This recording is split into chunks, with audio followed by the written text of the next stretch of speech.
live at Bishop's High School, Tobago, brought to you courtesy, of course, Tobago Channel 5. And guys, if you joined us last time, you know what this is about. This is a conversation. So we're starting there.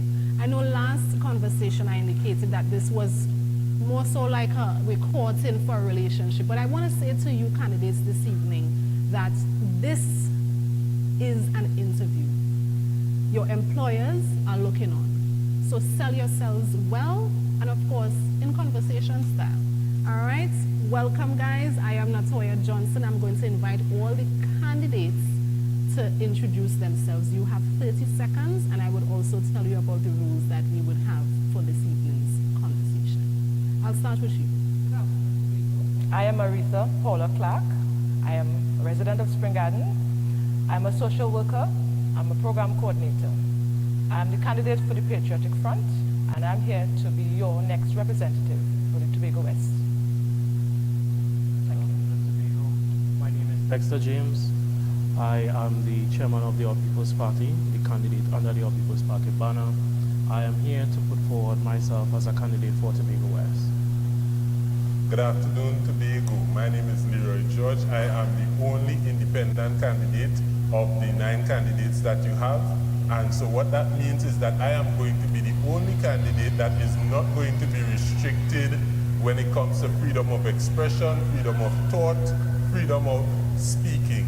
And as a result of that, you are going to see that when it comes to addressing your issues, I am definitely going to be the one that could best represent Tobago West. Good evening, everyone. I am Shamfa Cudjoe-Lewis, your sitting member of Parliament for Tobago West and your candidate for Tobago West in the upcoming election. I stand under the banner of the People's National Movement, and I look forward to serving you once again come April 29th. Good night, Tobago. I am Kaye and Trotman, stepping forward under the banner of the IDA for Tobago West.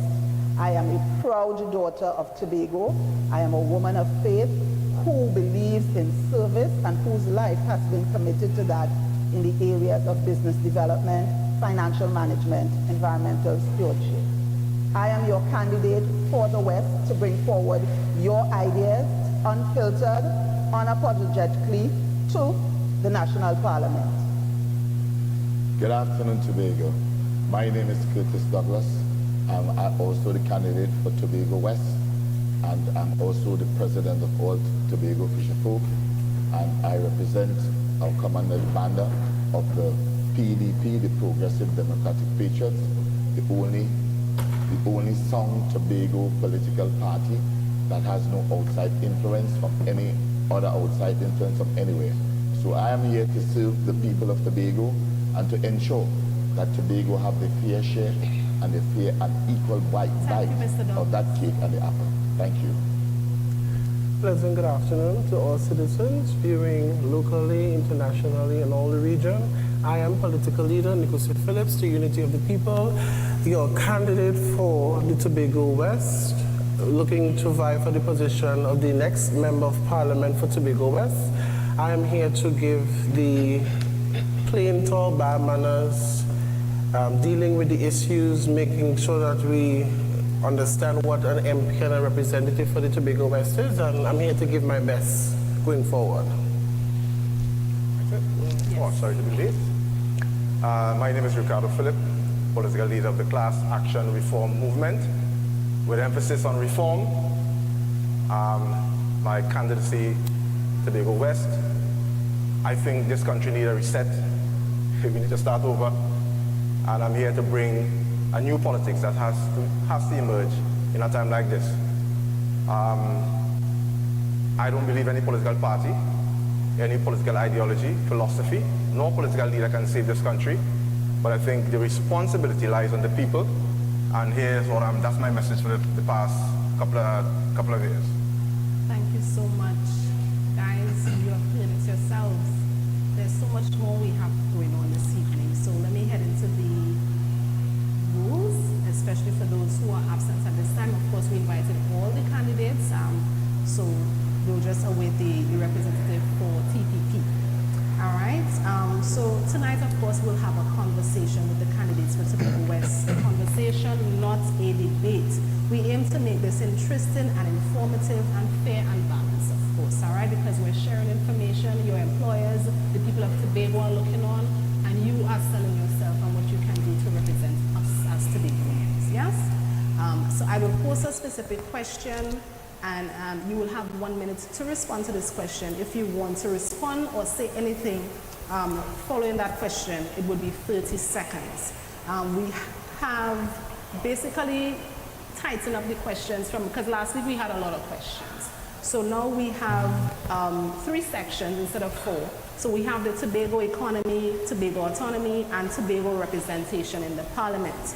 Right? We have collected these questions from the public and of course from Tobago CivilNET survey of the public held in January and February of this year.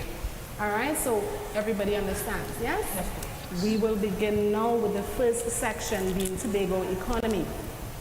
This question will go to Aretha Clarke, Curtis Douglas, and Dexter James, right? So we're doing it in this order as well to just ensure that we have as many questions answered as possible. Is that okay? Thank you so much. Tobago's economy is often described as tourism dependent, yet around 50% of Tobago's GDP comes from THA spending and 14% comes from tourism. There are significant challenges like 60% of the workers working for the THA, little foreign investment, and few entrepreneurs. Right? Do you support reviewing larger scale tourism projects like sandals? Why or why not? So I'll start with Aretha Clarke. I may disagree to a point with sandals coming in to the extent that it's just a regional hotel. I looked at international partners, for instance, CNN, and if we have to push foreign investment, I would rather see a larger international hotel enterprise coming here to Tobago to boost Tobago's tourism. The volume of tourists that come to Tobago and by extension to Sandals and other Caribbean islands, they are in the minority, especially to Sandals. So when you look at, for example, CNN, which is an international body that have partner hotels, we could have bigger hotels coming in apart from Sandals. And that's my take and my view on Sandals coming in to boost tourism here in Tobago. Thank you so much. Curtis Douglas. Well, basically, to begin with, is we shouldn't only look at Sandals. I know you just use Sandals as an example, but by and large, what should happen? We should have things to attract more investors. What attract investors in Tobago? What do we have any tax break as such? Because we need to invest. We need these people who invest in the money to ensure that they win, the THA win, and the people of Tobago must win. So what happened? We must also have to now review our marketing process, how we market, how we sell, what Tobago have to offer to the world. Is it special? Is it our culture? So these are questions we should ask, and these are questions that need to be answered if we intend to move forward. Because not only for Sanders, for the entire world who want to invest in, if not the greatest island in the world, which is Tobago. Thank you very much, Dexter James. Now, in terms of the tourism product within Tobago, our overall tourism product and what we sell out there is in Tobago. We portray this idea of Tobago, but we sell it poorly. All right? Tobago is still in the trial and testing era in terms of what exactly we want to offer the world. Sandals has brands within various CARICOM countries that are already accessible. They're already bringing in a certain amount of visitors to those Caribbean countries. It is the All People's Party's position that, yes, invite Sandals and all other brands within the Tobago product, because it's only then that we can see what exactly works for Tobago, how that works for Tobago, and how we're able to better sell Tobago. Thank you so much. You have 30 seconds. Okay, I just want to interject here that first and foremost, tourism as a Sandals brand is not the issue. Tobago needs to decide on the kind of tourism that we need to push that would ensure development. The sea, sand and sun tourism will not work. We need to look at the tourism that allows for long stay and that is anchored in areas like what we call capital services, professional services, healthcare, education, and the creative arts. So it's not about a standard, it's not about a brand. It's about the type of tourism that Tobago needs to engage in that will foster development. Thank you so much. Mr. George, 30 seconds. I am very disappointed in the leaders of Tobago for even entertaining the Sandals idea, especially the Executive Council of the Tobago House of Assembly. The leader of the Executive Council of the Tobago House of Assembly promised that once he takes that position, Tobago is going to pursue community tourism, whereby the community will be interwoven into our tourism product. This Sandals product is the exact opposite of that, and for that reason, unless they make a very big change in the modus operandi, I do not support the Sandals project. Thank you. So sorry about that. We can't go on to any more additional comments on this topic. We have to move on to the other question. This question, of course, would have gone to Joel Sampson, who is absent at this time. So I would read the question, and a third person can include themselves. So this question will go to Kaye Trotman, Leroy George, and I would read the question, and that third person can indicate if you'd like to answer that question, all right? How do you and your party define development, and how do you plan to work with Tobagonians to create development that's suitable to the culture and environment? Development is all about empowerment of the people. Empowerment of the people so that it raises, they can be involved in activities that can raise their standard of living. And therefore, for us at the IDA, one of the critical areas for empowering the people is through a community bill of rights.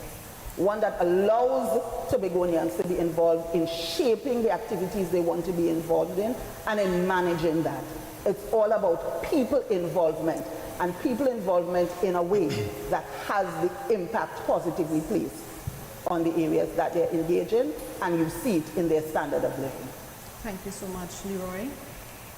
When I think about development, I think about developing our human resource first and foremost, especially in the case of Tobago.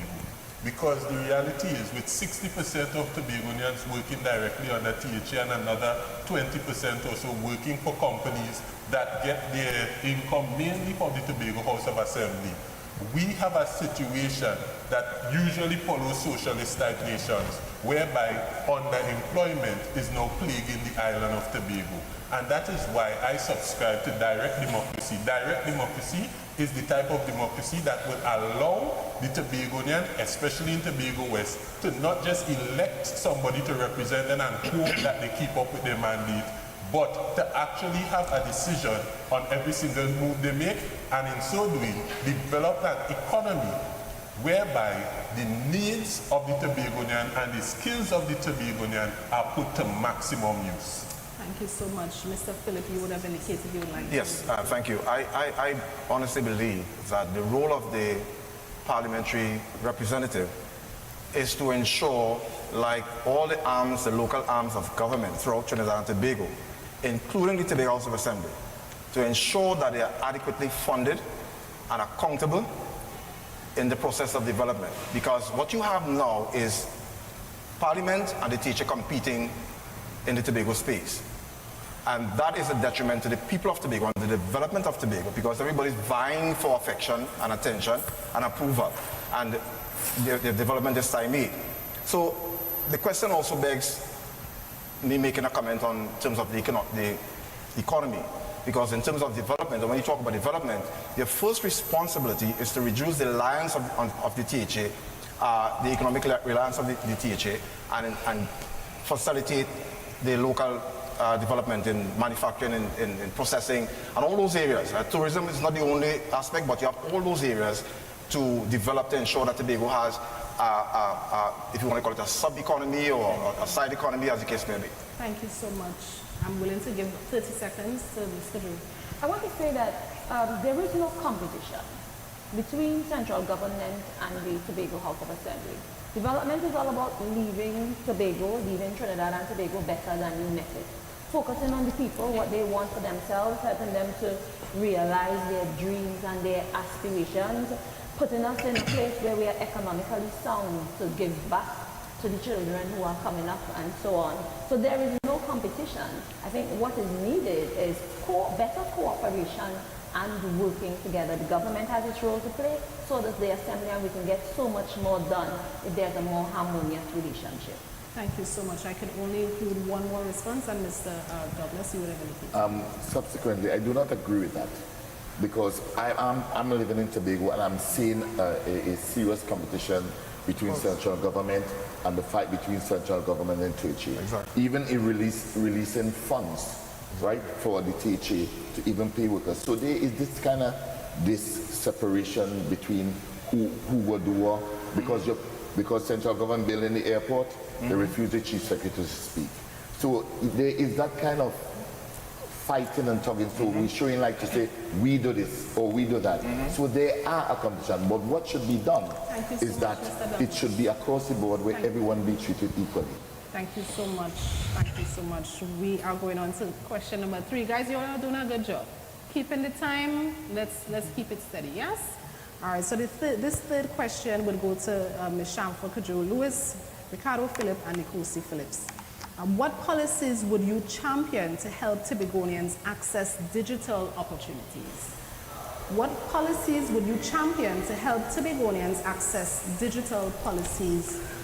Who would like to start? I would start. The central government has already developed or established the Ministry of Digital Transformation, where we are working with the different sectors, including the Tobago House of Assembly, towards making their operations digital and improving services to the people as such.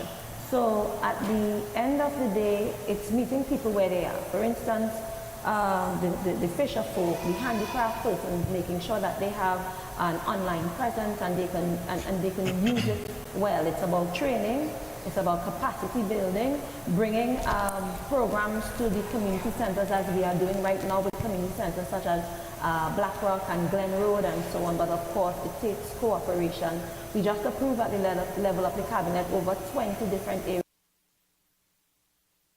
in Tobago for free Wi-Fi and so on. I think government role, the private sector is doing a pretty good job with that, ensuring that there's a modern and up-to-date digital presence in Tobago. I think the government's responsibility is just to facilitate any hiccups, any troubleshooting and problems that you may encounter.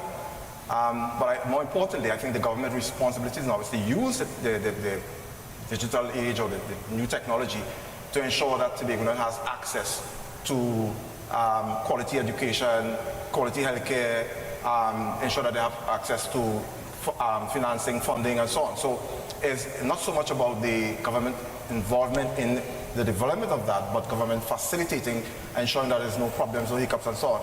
And also ensuring that Tobagoans have access in terms of all the different spheres of development, have access to those technology. As I said, in processing, in manufacturing, in whatever, where we have access to those information that helps us in our development. Thank you so much, Nickocy. In regards to the policy, it also has to be of an international standard as well. We must be aligned to international standards. We also must have a backup, because when we talk about this type of policy for digital transformation, we also have to look at the younger generation or the senior generation who do not know how to access that thing. Because I remember at one point in time when we had to go to the birthplace and we had to make an appointment.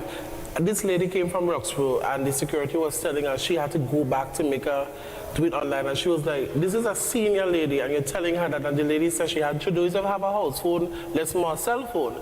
So we have to not only stabilize the economy with education, we also have to look at the pros and cons as it relates to a younger generation and a senior generation. We also have to look at if there is a breakdown or shutdown of the world in terms of digital transformation, do we go back to paper trails to have that aligned to it? So the policies that we have to look at must work in line with the government policies going forward and international policies. Thank you. Since the establishment of the Ministry of Digital Transformation, the progress is extremely slow. Now, to fast forward that progress, we need a sort of Silicon Valley atmosphere within digital transformation. Now, there's a bridge gap in terms of, let's see, in terms of the banking sector, trying to advance the banking sector to reach international standards. If the government isn't providing those incentives and as well as providing the platform to allow that to make that possible, how possibly could we allow training and all of these things when there's a whole host of confusion within digital transformation progress? Thank you so much. Digital transformation, we also have to look at the education system behind it all. We are very challenged in Tobago where the education system is concerned. So taking us into that digital age, we also have to be mindful of that. And as Nickocy said, we have to look at the transition from where we are at with a population, part of the population that is not digital friendly.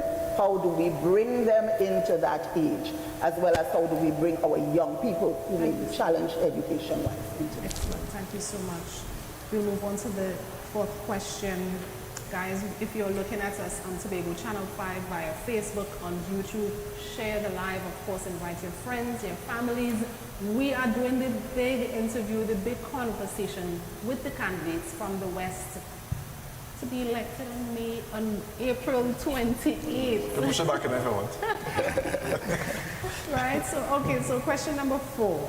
I will direct this to Nickocy Phillips and Aretha Clarke. Mr. Sampson is not here. So someone else, I'll invite someone else to answer this question as well. How would you help boost Tobago's tourism sector beyond its current 14% GDP contribution? How would you boost Tobago's tourism sector beyond its current 14% GDP contribution? Aretha.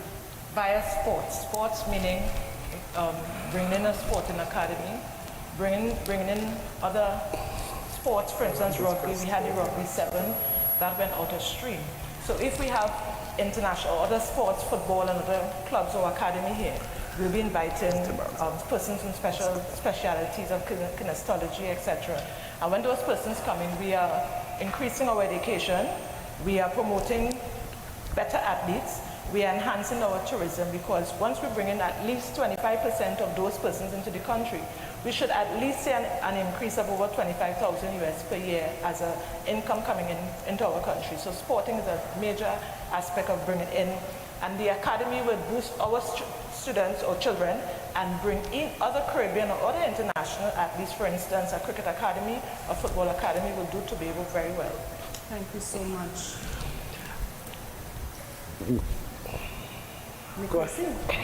First of all, we need to understand what is the product of Tobago. Yes. What is the tourism product? And I've been saying it since the age of time. We need to put Tobago's tourism in a capsule. We cannot have the THA or the government sending a team of persons on January to go and market Carnival, go back on in February, March to go back to China again to market Easter, to go back again to do heritage. And I've seen it before. We need to sit, the tourism or whoever is there, they need to sit and understand what is Tobago's product, what is the tourism product, and what tourism products we can use in order to put it in a capsule. So when we send a team to go to America, that person will put in the capsule. From January to February, we have Carnival, Steel Pan, whatever. We move down to Easter celebrations. After Easter celebrations, we have in July, August, the Heritage. Then we have October Carnival. So when you go to market, you will not be going back and forth and spending so much money. We've seen THA traveling, this one traveling, and nothing is happening. So we need to put the tourism sector in a capsule, and then we'll understand what the product of Tobago is about. Thank you so much. So the third person, I'm seeing I think, so many hands. yeah, I think. So 1 second, Mr. Phillip. Sure. Because I know your hands were both of yours. All right, so 30 seconds each. We'll start with you. First of all, in terms of the tourism product for Tobago, it should not be limited. It's a statement that he made earlier that, white sandals and whatever. Never limit the tourism product for Tobago. Always allow more. We could have things such as medical tourism. Tobago is a beautiful place. We are one of the best around the world. Why not build up the medical facilities here to allow persons to come and get medical tourism? This is a part of the People's Party manifesto. We have a lot of, as well as heritage tourism, different tourism products, cultural tourism that we might have, and we need to develop those more. So that is why we should not limit the tourism idea or the tourism product within Tobago space. Thank you so much, Leroy. My way of boosting Tobago's tourism would be twofold, right? First thing first, we want to protect the environment. And the second thing we want to do is to create encouragement for those tour guides, etc., service providers that would bring to the attention of domestic and international tourists some of the hidden treasures of Tobago. For example, in the Bonacord Lagoon, we have probably the best bioluminescence store possible. And if we do not protect no man's land, then that doesn't happen. Thank you so much. I think it's all about boosting linkages. Yeah. That will help in boosting the tourism product. People who come into Trinidad and Tobago, more so Tobago, want to have an authentic experience. They want to eat our food, drink our real cocoa tea. They don't want to drink Milo. They don't want to drink Hershey's and the other American things that they get at the hotel. So it's tapping into our local resources, our local service providers, and making it solid on so that it's an authentic experience. You don't come to Tobago to have American food. You want to eat fari, and you want to eat what Tobagoans so have and partake in the culture. Thank you so much. Mr. Phillip, that's the last one. Right. I think Tobago in itself is the Tobago product. There's so much emphasis on trying to pinpoint and pick out what you should use as a tourism product in Tobago.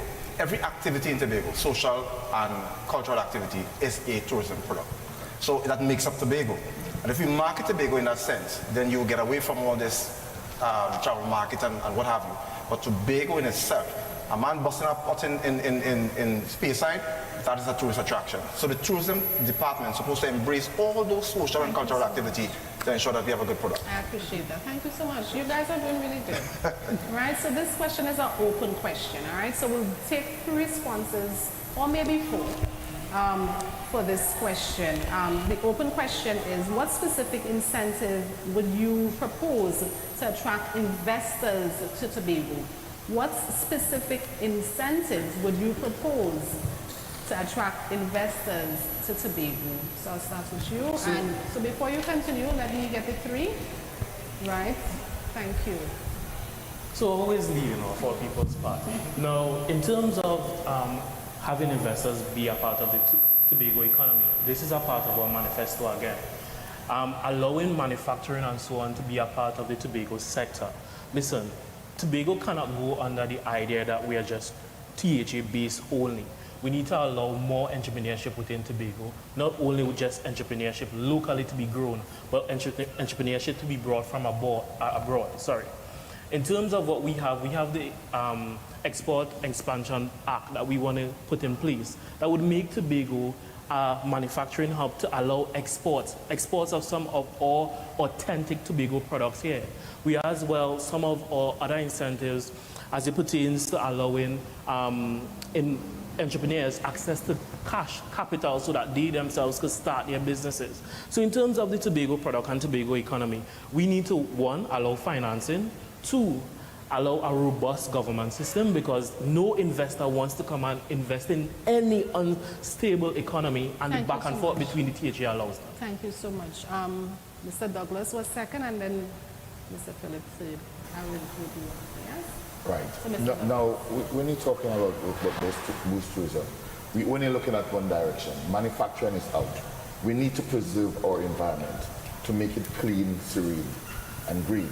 So what we need to start to look at is start by Tobago having a university so that we can now start to sell education to the wider public, to the wider world. Because what it happens, it means families will now be able to make that journey to Tobago. And with that, that comes and boosts the forex situations that we have. And also, it will open Tobago wider, like Grenada. Grenada is small, but they have a university, but they sell education. It works, and there's no reason why we can't do it as well, because everything we have to do, we have to go to Trinidad, right? So making that for Tobago will help contribute greatly, not only university, but these are one of the items, but manufacturing, no, that's out. That will damage our environment. Thank you so much. I appreciate it. There's a serious downside to the idea of a movement for foreign investment or outside investment in Tobago, because what that does, it takes away from your emphasis on developing small business. to have a strong economy, you have to have a vibrant private sector. The private sector in Tobago, Tobago economy is largely dependent on the THA. So what you want to do is to ensure that you develop your private sector, small business, medium business. You want to get up and running. The larger investment or foreign investment or outside investment is just a gravy on the thing.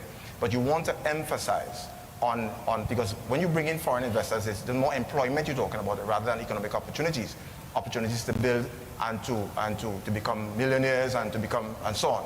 So your emphasis have to be, and this is the failing of the government, the emphasis is not on ensuring that the private sector is robust, the private sector is adequate, because what that does also, it has the employment. It takes away the reliance on the THA.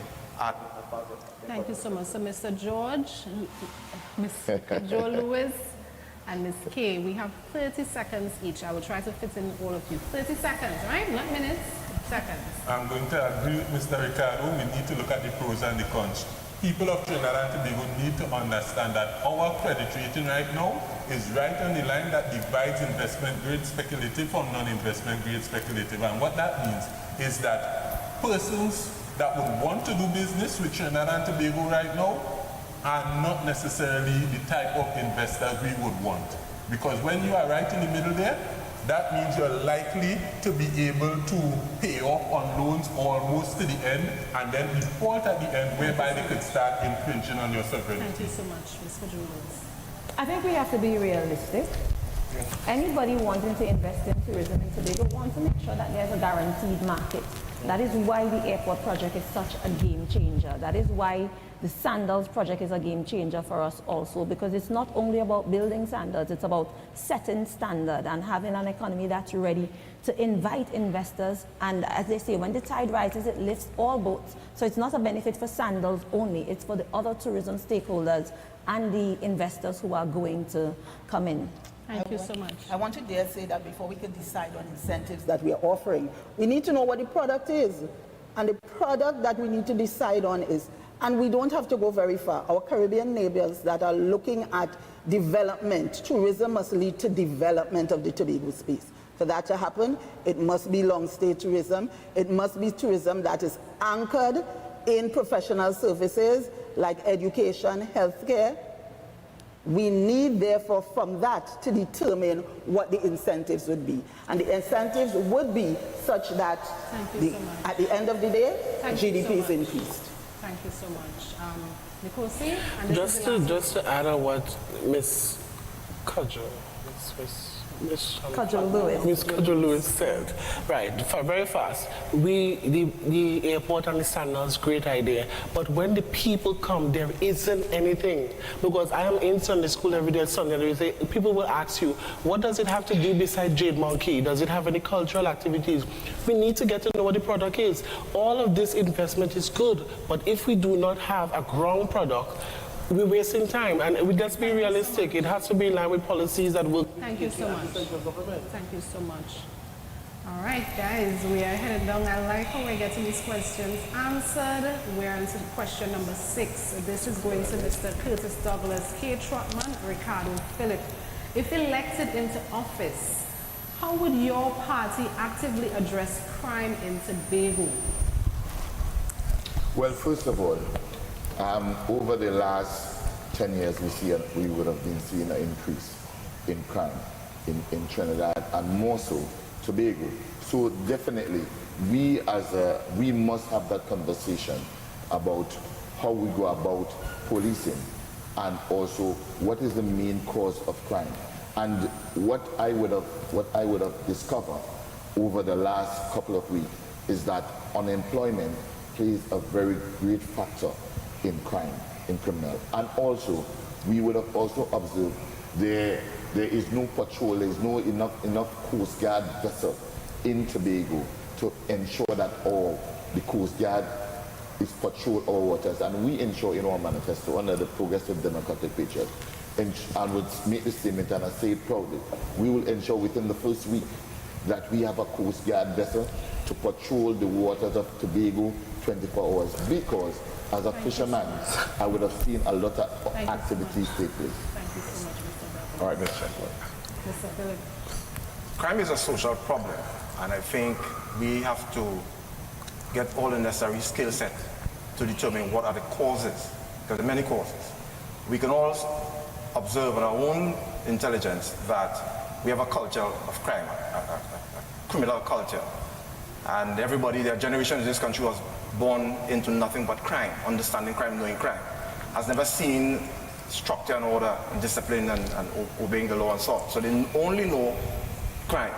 So we have to get to the bottom of this. Before we talk about resolving crime, and I've heard many attempts by government now and government in the past about addressing crime and missing the fundamental challenge. What are the causes and how do we address it from the causes? We have to troubleshoot that. It's a social problem that needs answers, and you have to get the experts on board, the psychologists, the sociologists, the criminologists, and so on. You get them involved. Let's determine what are the causes and what we can do to resolve them. Thank you so much. We need to look at where crime comes from. As he says, it's a social issue. So it means that at the community level, right down to the bottom, we need to be addressing crime from. And that's why a community bill of rights is so important, because it gets the community involved at all levels. Not just at the economic level of jobs, but also at the social level, at looking what the causes are. I was a single parent product, and I could have easily gone into crime. But if there is at the community level social systems, as well as the other types of assistance that are needed to prevent, then we're looking at that. At the same time, you're looking at ensuring that Tobago has a seat on the National Security Council that deals with some of the issues that are happening now. Yes, crime and national security is not a THA issue, but given the peculiarities of Tobago, it needs to be at least embraced to find that. Thank you so much, Mr. Leroy. Crime is a socio-economic problem and it's also a patriotism problem. Martin Luther King once said that one of the most dangerous things a society could do is to have a segment of that society feeling disenfranchised. If they don't feel they have a stake in your society, subconsciously or consciously, they are going to decide that they want to destroy your society, and they will look for any excuse to do so. And that would include a lack where socio-economic resources are concerned. So one of the main things we need to do, increase patriotism, direct democracy deals with that, and also ensure that the gross domestic product of Tobago expands exponentially. Direct democracy deals with that also. Thank you so much. Civism is important, and rehabilitation. And more emphasis has to be placed on rehabilitation. Because if we want to reduce crime, and we have persons who are repeat offenders, we have to detect and understand what is causing it and what can eliminate it. So it is important to have proper rehabilitation programs to eliminate the increase and the increase of crimes perpetrated on the island in Tobago. Thank you so much. You're welcome. Well, The question was, if you're elected into office, what would you do as an MB, right? So let's be real. 30 seconds. Right, let's be real. If you're elected into office, you have to first, you're a minority voice, because we have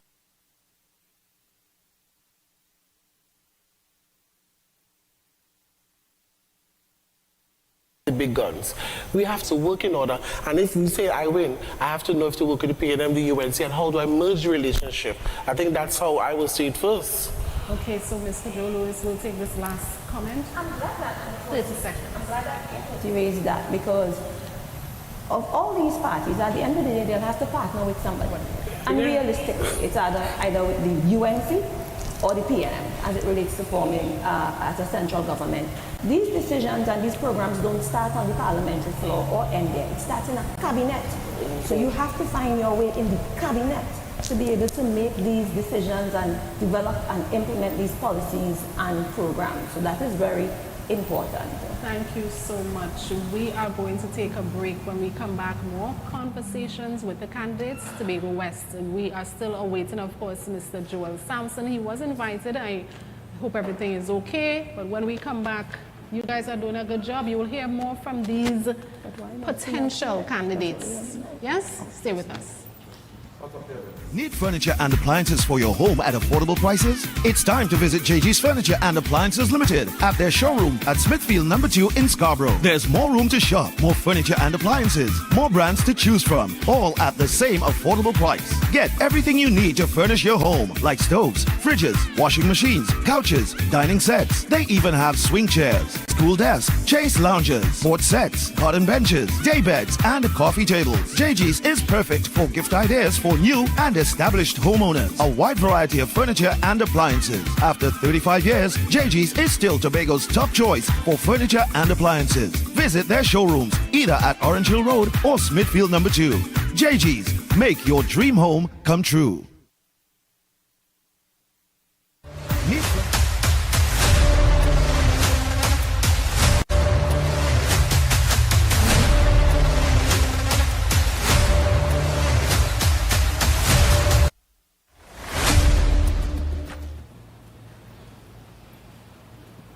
Welcome back to Conversations with the Candidates, Tobago West. All right, we're going to move on to the other topic, all right? You all did very good. Thank you so much for sharing. This topic is Tobago autonomy, right? Tobagonians have been fighting for more autonomy for decades. We want more power to determine the direction of Tobago ourselves. But with greater power comes great responsibility. The largest challenges to autonomy seems to be getting Tobagonians to agree clearly what it is we want and getting the government and opposition to agree to change the Constitution. So this question would go to Kaye, Trotman, Dexter, James, and of course I have a third person if you want to indicate now. Nice, Mr. Phillip, your hands ready. You have an extra hand there to pop up? Yeah. All right. So this question, should the THA have more control over its budget or taxes? What specific financial powers should Tobago have? Do I need to read the question again? Yes, go ahead. Should the THA have more control over its budget or taxes? What specific financial powers should Tobago have? So this question again, Kaye Trotman, Dexter James, who would like to respond first? It's not just about should the THA have more powers over its financial assets. The thing is, Trinidad and Tobago are two islands that make up a union, that make up a nation. And given where we are with global challenges, we need to ensure that Tobago and Trinidad is positioned most optimally so that it can withstand those shocks. And for that to happen, it means these islands need to walk side by side, and autonomy needs to happen in a manner that gives financial power to the THA to be able to deal with development on the island, since it is responsible for the 5th schedule. It also means that coming to the table, constitutional reform needs to happen, not just in Tobago with the THA Act, but it needs to happen at the national constitutional level that can afford to Tobago the kind of powers needed to truly be autonomous. In terms of Tobago autonomy and the financial powers that the Tobago House of Assembly should be given, yes, the Tobago House of Assembly should have the ability to borrow to develop the Tobago Islands product or the development within the Tobago. The development budget of $300 million by the central government, or 216, or whatever number they want to throw out every given year, is laughable, comicable. However, before giving that power, one must go through a trial and error stage. Ms. Cudjoe runs the Ministry of Sports. In that ministry, okay, the autonomy bill was not passed. Why not within that ministry? There are certain powers which your ministry governs over Tobago. Allocate or give Tobago, the Tobago House of Assembly, those responsibilities, like the beautiful Dwight York Stadium that was just refurbished.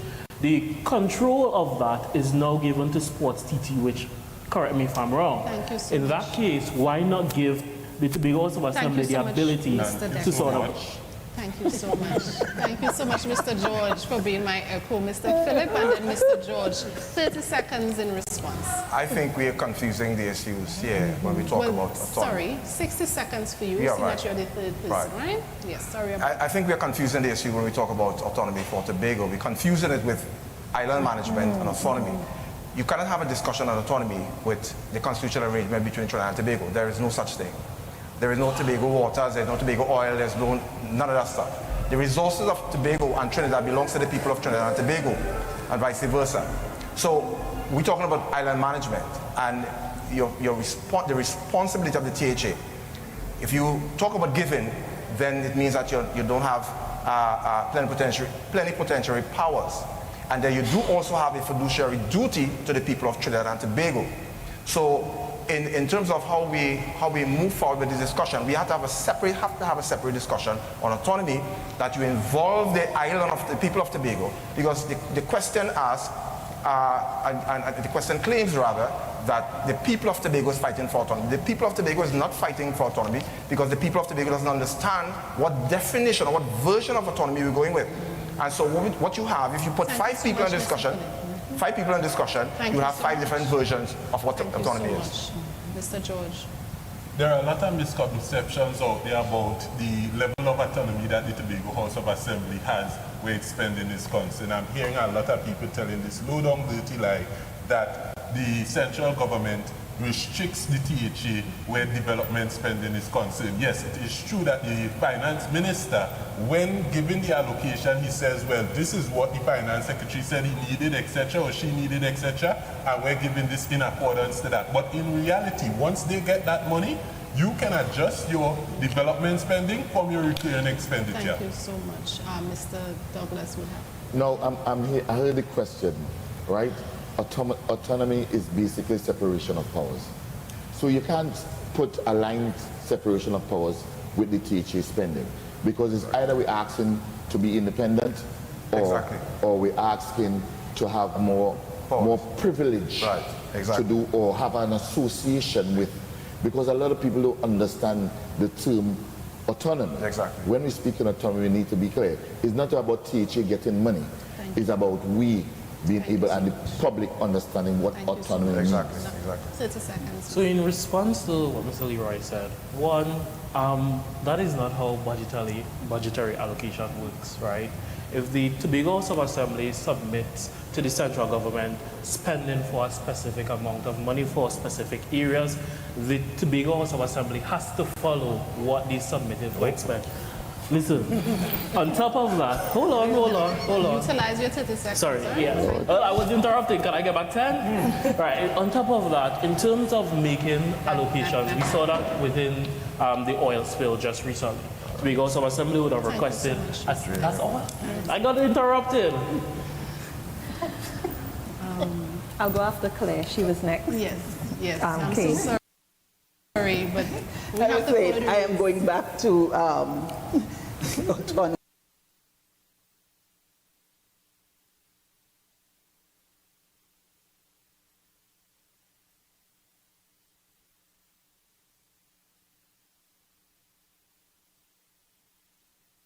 And definition of autonomy is about how we all people of Tobago again on it, and this time it needs to be an engagement not just with the Tobago House of Assembly but also with the MPs that are the Tobago seats to get that full Tobago focus definition and then going forward. Yes. Since Leroy ran out of time, I want to support Leroy. Now, you have to understand how the thing works. When the Tobago House of Assembly gets its allocation, it has the freedom to move the money around as it likes. So I think you have a real big misunderstanding as to how it works. The THA has the freedom to move around the allocation as they like, from recurrent to capital and so on. This issue of autonomy is about self-determination. It's about channeling or charting your own destiny. Thank you so much. Nice. Keep it steady. Keep it steady. This other question goes to Mr. Curtis Douglas, Nickocy, Phillips, Shamfa, Cudjoe-Lewis. What does autonomy mean to you? Why does Tobago need more of it? What does autonomy mean to you? And why does Tobago need more of it? One, if we're talking about autonomy, as I said earlier on, is separation of powers. But it is Trinidad and Tobago. And quite clearly that is a challenge, because there is no Trinidad without no Tobago, and there is no Tobago without Trinidad. Right? So we must understand, and what it means to me, basically what we're asking for is to have more privilege to make our own laws in Tobago, to charter our own future. Because right now, when decision is made in Trinidad, we just comply. So even though with the 2 seats, the 2 Tobago seats going to Trinidad, we must have a voice down there to ensure to represent the needs of the people. And we haven't seen that for the last 30 years. So what does it mean to me? It means that Tobago must be able to be independent, to make independent decisions, to ensure that our gross domestic product shall grow and we shall make our own investment and not wait till anyone in Trinidad or the Parliament tell us, because when they pass the law, sometimes people we don't have a chance to vote on it. But when they vote on it, and if Tobago doesn't vote on it, it doesn't pass. It doesn't mean Trinidad and Tobago. That's a separate and independent vote. Thank you so much. Nickocy. What does autonomy mean to me? It doesn't mean to me, it means to the people who are represented. So first of all, I have to give that representation. And I'm saying it here now. The bill that was put forward by the government of Trinidad and Tobago, based on the discussions we had with myself, Mr. Farley, the deceased Mr. Cudjoe-Lewis, and Tracy Davidson at that time, we went through the bill, full bill, agreed, disagreed, submitted to the Parliament, and I remember at one point in time I would have called on Ms. Shamfa, and she called me and she I said, we sent something down. And if we had agreed to, if the opposition, alongside the TJ, had agreed to what was there, based on the changes that were sent in by different various parties, we would have had autonomy, we would have had more financing to deal with this. But to me, I'm glad it doesn't happen, because based on the TJ now, mismanaging the funds that we have in Tobago, I can't see that we have an autonomy with more money and we're not seeing the development done in Tobago in regards to people and social development. Cudjoe-Lewis, it's your turn. It's my turn. Yes, It's about self-determination. But I want to rebut even in my answer, because to say that you have not seen or heard that voice over the last 30 years, it would be untrue. I was part of this discussion since before it got to the Parliament, and we worked with government, opposition, independent parliaments, locally and internationally, to develop this legislation. And then in the end of it all, the TPP threw it out the door with baby with the bathwater in partnering with the UNC to throw it out. You cannot tell me that there were not provisions that would have been beneficial to Tobago in this legislation, but it fell down based on the leaders we have in Tobago partnering with the UNC to throw it out. Yes, that's all. Because you still have 18 more seconds, huh? No, at the end of the day, it's about what we want and where we want to chart our future, and having more responsibility and authority to chart our destiny. It's not only about being emotional, it's about, you have to look at the economical side of it and being able to finance your development too. We like to talk about the expenditure, but we don't talk about the income part of it. Thank you so much. Mr. George, your hand keeps popping up throughout the responses. So allow the initial responses to take place and then, join in. Yes? Please allow everyone that respect. Yes? Thank you. So you have 30 seconds. Mr. Phillips, you have 30 seconds. And my dear, you have 30 seconds. So I'll start with you, Leroy. In 2013, the UNC provided a bill that would have given us greater autonomy and more money, very importantly. It was rejected simply because it was UNC, it was rejected by the PNM. By 2021, the PNM would have given us a bill that would have again increased our autonomy and also again increased our GDP by increasing our government funding, right? Central government funding. It was rejected simply because it was PNM. This is why Tobago needs independent representation in the House of Representatives. Thank you so much, Mr. Phillip. Autonomy, for me, in its current form, is a scary proposition. The discussion on we two all over the place to talk about autonomy. Because one of the important things of giving more power is that you also have to provide more protection and guarantees for the population. If you're talking about giving government, or the THA in this case, more power, and not talk about how you're going to protect the people from the abuse of those power, then you have a major problem on your hand. So for me, in the current state of the discussion on autonomy, is a scary proposition.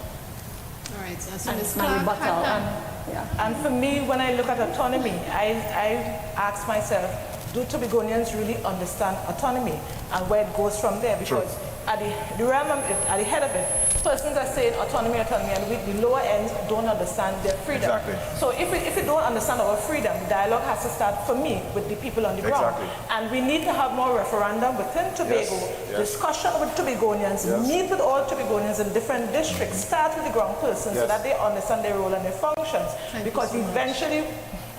Thank you so much. Yes. Ms. Kaye and of course, Ms. Cudjoe. Go ahead, Ms. Cudjoe. You go ahead, Kaye. Go ahead.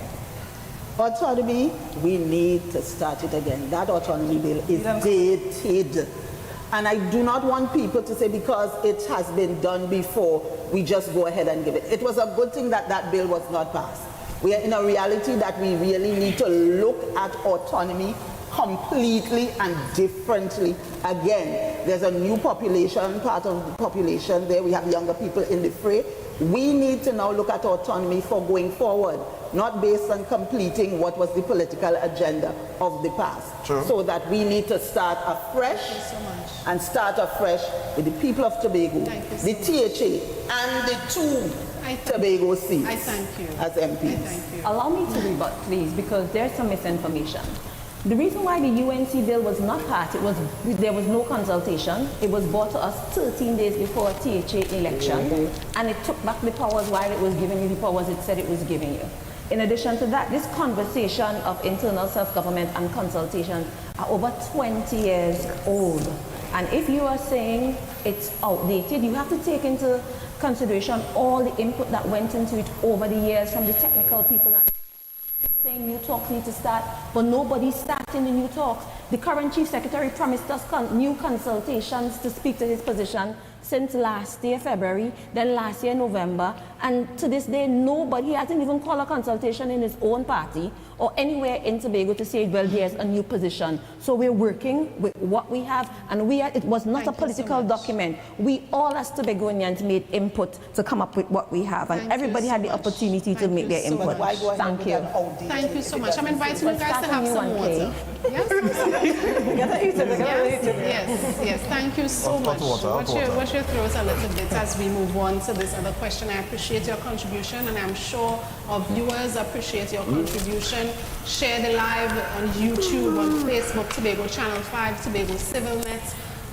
Definitely invite your family and friends to join and look in on this conversation so that you can hear from your candidates for Tobago West.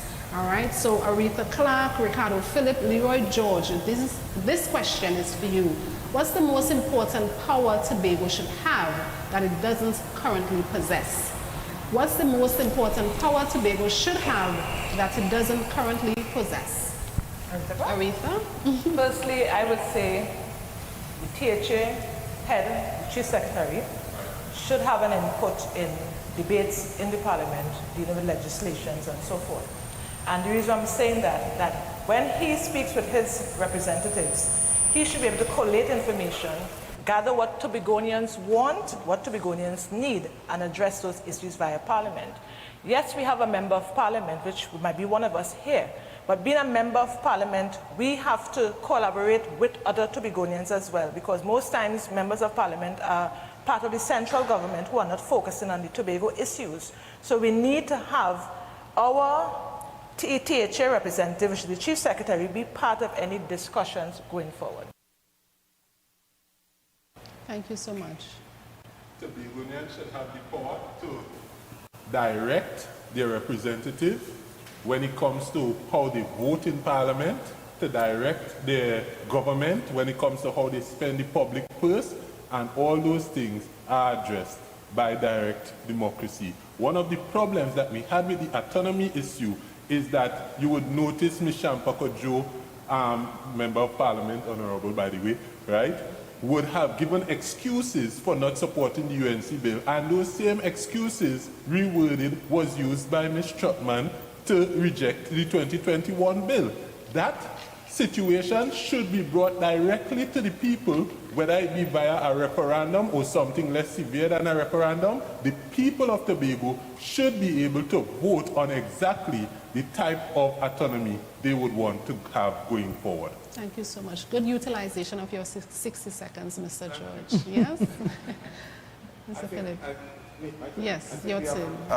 Too much uncontrolled powers in Tobago. That leads to abuse. For a small island, the abuse is off the chart.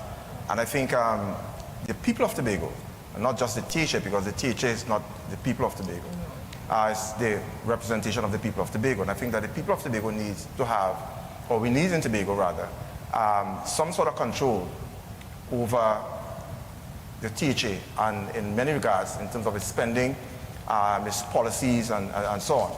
Because we talk about representation, and representation for us, and really this is really the fault of the people. This has really little to do with the THA. This is really the fault of the people of Tobago, because our level of non-involvement, and I don't want to use so much a strong language to describe that, but our level of non-involvement creates the perfect scenario for the kind of treatment, the type of treatment and mismanagement that we experience in Tobago.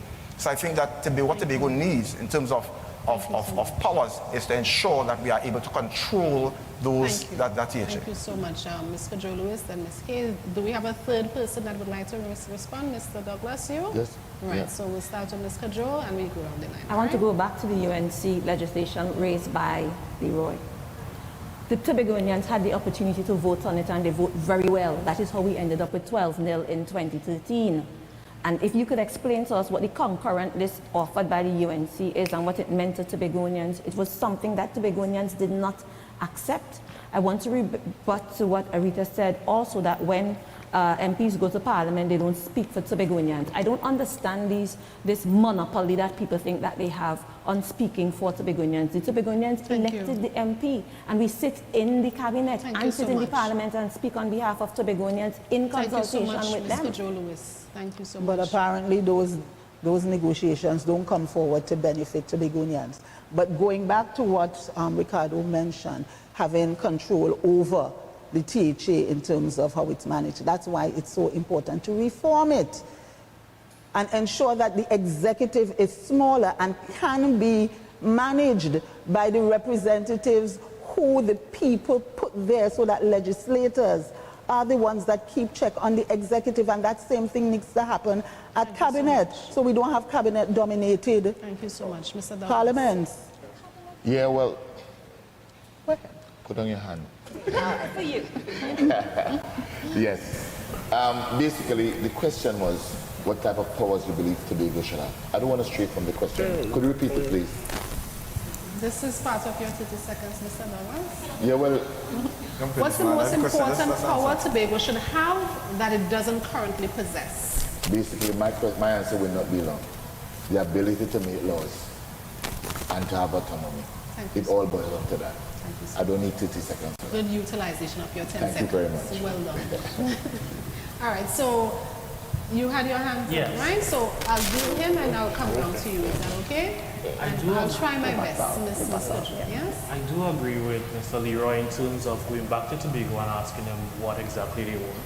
We need to develop a Brexit model that, well, not model, but in terms of putting the question for Tobago, do you want autonomy? The question should be simple. Then from there, we should then develop what type of autonomy is needed for the island of Tobago. Simply, Tobago wants its own ability to make its own destination, and one of that is just us creating our own laws. We could start by that, and we could also start by some of the ministries relocating powers back to the Tobago. Thank you so much. I just want to ask one question to the panel beside Mrs. Lewis. Have any of you actually seen or read the bills that were put forward in the Parliament? That's all I have to ask. So, Ms. Lewis, you can go ahead. 19 seconds of... I have 19 seconds. 16 at this time. There's a serious miseducation of Tobagoanians taking place, where they're trying to make Tobagoanians feel like it's a bad thing to be a part of a cabinet. At the cabinet is where the decisions are made, not on the parliamentary floor. You get to talk and have your voice heard, but in the cabinet is where the decisions are made, and it's we, the representatives, who make up the cabinet. So I hear him talking about a cabinet, like if the cabinet blocking people's mouth and that kind of thing. Utter foolishness. I've served in the cabinet twice and I'll serve a third time. And I tell you, that is where the decisions are made. And that is how Tobago can benefit from the different development that we have under our government for the last 10 years. Thank you so much. So I'll do an open question just to kind of pacify the energy that's passing through here, all right? So you can now decide who would answer this question. How would you improve collaboration between state agencies? Well, I thought it was an easier question, but this seemed like it has as much fire as the others. But how would you improve collaboration between state agencies and the Tobago House of Assembly?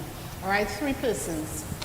Well, the first thing is... So, if I can see the persons who are interested in answering this question. So, Mr. Douglas, 1. Who's the other person? Ms. Cudjoe and Mr. Phillip? Yes, sir. Which one of them? Which one of the Phillips? My hand is up. I don't know. His hand There's a Philip and there's a Phillips, so I'm Philip. Okay, we'll start with Mr. Douglas. Oh, okay. That didn't come out of my 30 seconds. It's 60 seconds. So this is an All right. open question. You have 60 seconds to answer, and then of course we'll have 30 seconds for the response. Could you repeat the question, please? How would you improve collaboration between state agencies and the Tobago House of Assembly? The first thing, we must have a chief secretary that's not willing to disrespect the prime minister. Respect must start from a lower level. And it doesn't matter who is the prime minister, but we must show some level of respect. You see, like how we have this conversation and respect each other, it must start at that level. So once it starts at that level, then we can have a conversation. The MP can have a conversation with the chief secretary can have a conversation with the prime minister and the ministers. Because what we are seeing display in Trinidad and Tobago in terms of the political arena is if you're not part of this party and this part of this, we must get rid of the party politics. Clearly, because me as an MP, when I go there, have nothing to do with party. It has to do with the people of Tobago. And we must start to have, we must start to have that conversation, that synergy. Because as I said, there is no Trinidad without no Tobago. And it must start with respect and what we have seen demonstrate by the chief. Thank you so much, Mr. Douglas. Yes, so that's what I said in my initial statement, that we have to reset this thing because we in deep into the mire and the chaos, and we in deep into the mud. And so it's difficult to, try to pull people out, people are lost in the mud.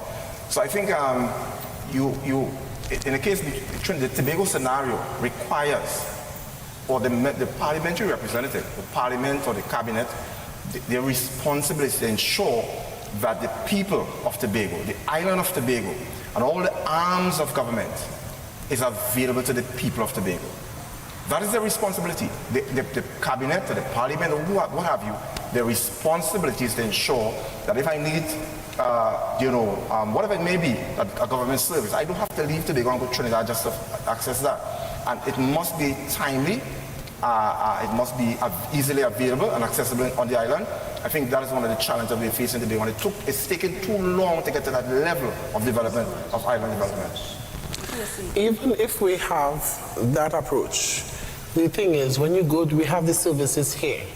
The items still have to go down the Trinidad. That is the problem. The problem is still going, the passport has to go down the Trinidad for approval. You have to go to Trinidad for land approval and all these things. So at the end of the day, as Mr. Curtis says, it has to be partnership. Hence the reason unity of the people means unity of the people, bringing people together, bringing us as political leaders together for the people. We're not representing ourselves, we're a representation of the people. So I believe if we ought to get to that way, we have to start with respect, acceptation, and also mobilization of what our idea is supposed to be in and outside of Parliament, in the communities, helping people, and that is not what we're seeing. And I hope going forward, whichever one of us is elected, we focus on the people. Thank you. Yeah, no, after me. So with the 3 responses here, right? 30 seconds, right? The first thing that Tobago West needs to do to ensure that there is better facilitation of working between central government and THA is to elect Leroy George, the only independent candidate. The reason for that is you just heard the Shamfa state that the people of Tobago voted against the UNC bill when they voted 12 mil for PNM. But I'm sure if Joel Nutsi Sampson had the testicular fortitude to show up tonight, he would remind her that the people of Tobago voted 14-1 against the PNM in the same year that they rejected the PNM bill. I'm glad I get to go after Leroy because they haven't voted as it relates to this bill, but I won't waste my time there. It's about, you can't legislate respect. Yeah? And when the THA came into power, the Prime Minister brought us here so that we met and there can be a solid relationship. But the current THA stands on a story of we against them, so they are not willing to cooperate. They are not willing to have a harmonious relationship because they are bent on telling the people that Trinidad fighting them. That is why they cannot deliver on their promises. So it's a two-hand thing. One hand can't clap, and it calls for cooperation, and you can't legislate respect. Thank you so much, Ms. It's already sort of legislated because the PM and the Chief Sec are supposed to meet when it deals to what happens on the island. And then thereafter, the relevant secretaries and ministers, including the member for East and West, should be meeting to decide how the resources get to the THA that allows them to do the kind of work that they need to do related to the 5th schedule. So there needs to be that level of but they have collaboration. To want to meet with you. Okay, they have to want to meet with you. In state enterprises and THA, and working in the THA, I've seen where at the state enterprises, the square pegs from the THA go and have discussions. So when that is a major issue that we are facing here in Tobago, that the persons who are supposed to be representing Tobago and the issues are not there. So it is very difficult to have that dialogue between Trinidad and Tobago, because who I know what and who I know this, and that's what causing the complexity in understanding the way forward, because too many square pegs in round holes right now. Thank you so much. Mr. Douglas. I didn't have enough time, but quite clearly, the disrespect is started from Tobago, but it also transferred when they opened the airport, because we see the level of disrespect between the both islands. And in order for we to move forward as a nation, we must be able to understand, sit together, even though we put aside our indifferences, and work together for the benefit of the Republic of Trinidad and Tobago. And that is why you should vote the PDP. Thank you so much. But how do you treat with that when you invited the Chief Secretary and his team to do the airport tour and they refused? But then on social media, having their followers say that they were not invited to walk. They refused. The protocol officer said to the host that they want to create that feeling, that atmosphere of acrimony and we against them and we suffocating them. They refused to come on the walkabout of the airport. Whatever the reason may be. So this is all, this is it, because I realize you all are getting excited. And So what is wrong with that excitement? What's wrong with that excitement? in that light, I would like to share this information. I know, a lot of Tobagonians often ask these questions and whatnot. The primary difference between an elected member of parliament from Tobago, East or West in Trinidad and Tobago, central government, and assemblyman in the Tobago House of Assembly, House of Assembly, actually, it lies in the level of governance and responsibility and scope of authority, right? The key responsibilities include the participation in national lawmaking, debating, voting on bills, budgets, and policies affecting all of Trinidad and Tobago, advocates for Tobago's interests at the national level, example, funding, infrastructure, national policies. If appointed as a cabinet minister, this person oversees a national ministry, example, energy, education, sport, right? Works within the central government under the Prime Minister, and of course has a jurisdiction to cover all of Trinidad and Tobago, but the MP specifically represents Tobago's two constituencies, Tobago East and Tobago West. So I created a scenario here as well, right? So let me just give this example scenarios, because once we understand what we're dealing with better, it's okay for us to make the decision, right? So these two scenarios here, Member of Parliament for Tobago West could advocate in Parliament for more national funding for Tobago's hospitals, yes? A Tobago House of Assembly assemblyman, perhaps a health secretary, would then manage how these funds are used locally, hiring staff, upgrading facilities, etc. Yes? The conclusion is the members of Parliament Tobago East or Tobago West, this person would influence national decisions affecting Tobago. The Tobago House of Assembly, man or woman, of course, handle the day-to-day governance in Tobago under limited self-rule. All right, so this little intro leads me into this question, of course, as it relates to what one Tobago House of Assembly Act amendments would you prioritize to improve daily life for Tobagonians, right? But we're going to take a break now, and when we come back, I want you to answer that question. So I give you some time to think about this. So we're going to take a break. We'll be back with conversations with candidates for Tobago West.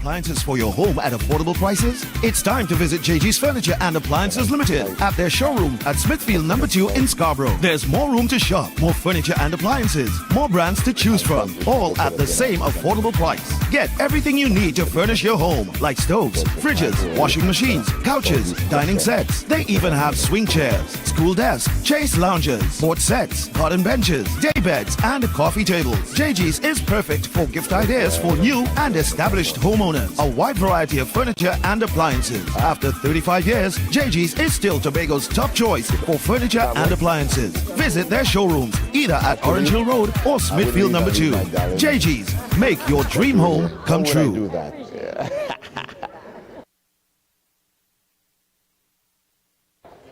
Need furniture and appliances for your home at affordable prices? It's time to visit JG's Furniture and Appliances Limited at their showroom at Smithfield number 2 in Scarborough. There's more room to shop, more furniture and appliances, more brands to choose from, all at the same affordable price. Get everything you need to furnish your home, like stoves, fridges, washing machines, couches, dining sets. They even have swing chairs, school desks, chase lounges, sports sets, garden benches, day beds, and coffee tables. JG's is perfect for gift ideas for new and established homeowners. A wide variety of furniture and appliances. After 35 years, JG's is still Tobago's top choice for furniture and appliances. Visit their showrooms either at Orange Hill Road or Smithfield number 2. JG's, make your dream home come true. Need furniture and appliances for your home at affordable prices? It's time to visit JG's Furniture and Appliances Limited at their showroom at Smithfield number 2 in Scarborough. There's more room to shop, more furniture and appliances, more brands to choose from, all at the same affordable price. Get everything you need to furnish your home, like stoves, fridges, washing machines, couches, dining sets. They even have swing chairs, school desks, chase lounges, sports sets, garden benches, day beds, and coffee tables. JG's is perfect for gift ideas for new and established homeowners. A wide variety of furniture and appliances. After 35 years, JG's is still Tobago's top choice for furniture and appliances. Visit their showrooms either at Orange Hill Road,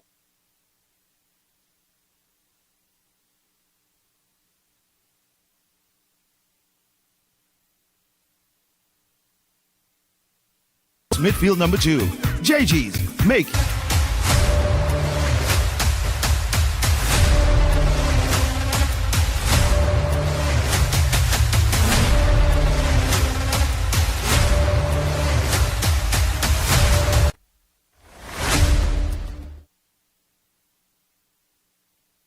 Channel 5 on Facebook, on Tobago CivilNET. Share the live, guys. We are 5 days from the April 28th. I don't know why May is in my mind, but April 28th general elections.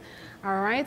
The question that we asked before the break was, what one Tobago House of Assembly Act amendment would you prioritize to improve the daily life of Tobagonians?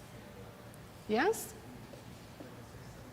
This question would go to Aretha Clarke, Nickocy, Phillip, and we have one person, of course, Mr. Joel Sampson did not make it with us this evening, so one person could, okay, Mr. George, you are in for sure. So what one Tobago House of Assembly Act amendment would you prioritize to improve daily life of Tobagonians? I would look at the social issues and the social welfare aspect of it, because Currently, there's a contradiction and the confusion as to the role in particular social welfare versus the health department. And people are suffering at the moment. And if it is persons are coming for assistance and one saying this and one saying, because legislation is prohibiting persons from acquiring certain benefits, I would simply suggest that on the social aspect of it, under the social welfare, they bring that amendment to exclude the unions and their needs at the moment. Thank you so much. Nickocy. Oh, me. You said what will add to the Tobago Act? I believe it's the social development of our young people. If you don't develop the minds of our young people and develop the lives of our young people going forward, I think we will still have an issue, but it also has to look at the rules and the policies that bridge where we can't assist the people when they need the assistance. So I think I wouldn't stand there and say what I'll be looking at the act. I would say based on being elected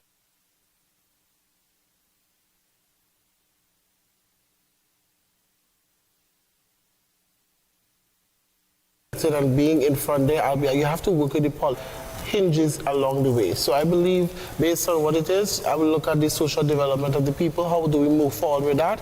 And how do we bridge the gap with Tobago House of Assembly and being an elected MP to working with that division and that way going forward? One of the biggest problems is ambiguity in the wording of the Tobago House of Assembly Act 40 of 1996. For example, if you look at the 5th schedule, you see the 33 responsibilities of the Tobago House of Assembly. And in those 33 responsibilities, we see things like license, right? But even though it has license, Tobago House of Assembly cannot give itself a license to blast in Studley Park. It says state land, but even though it says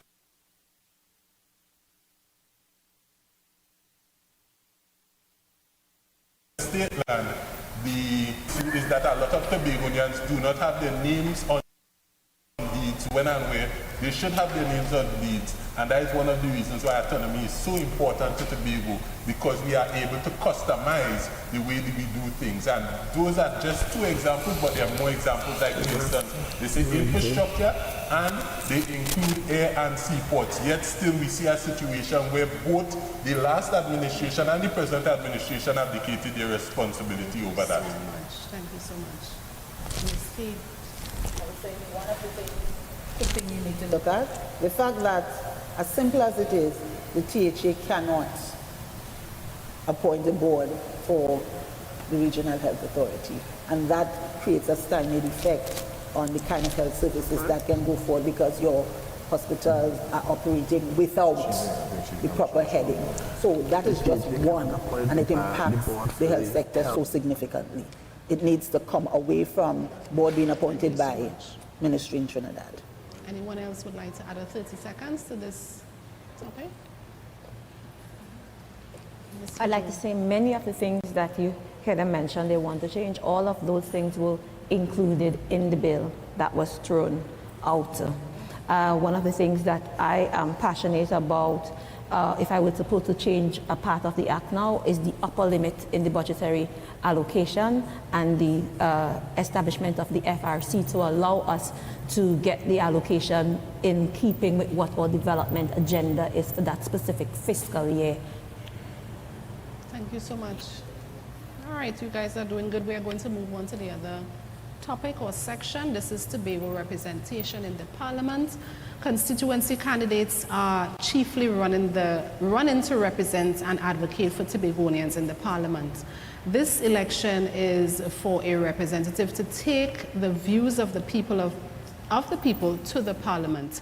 We want that representative to vote for the laws and policies, which I just explained, of course, of the Parliament, as if the entire constituency was voting with them. This first question would go to Nickocy, Phillips, Dexter, James, and we have a third person if you'd like to come in. Who would be this person? Ms. Cudjoe-Lewis, all right. With only 2 of 41 parliamentary seats, how would you take Tobago's voice heard? How would you make, Tobago's voice heard effectively? All right, so Nickocy, Phillips. As we said, I'll become a minority, and with the two voices, I will then have now to merge with Tobago East, and let's see what we're going to do in the Parliament. Now, if they decide to go that direction and decide to go another direction, I still have to advocate for Tobago issues.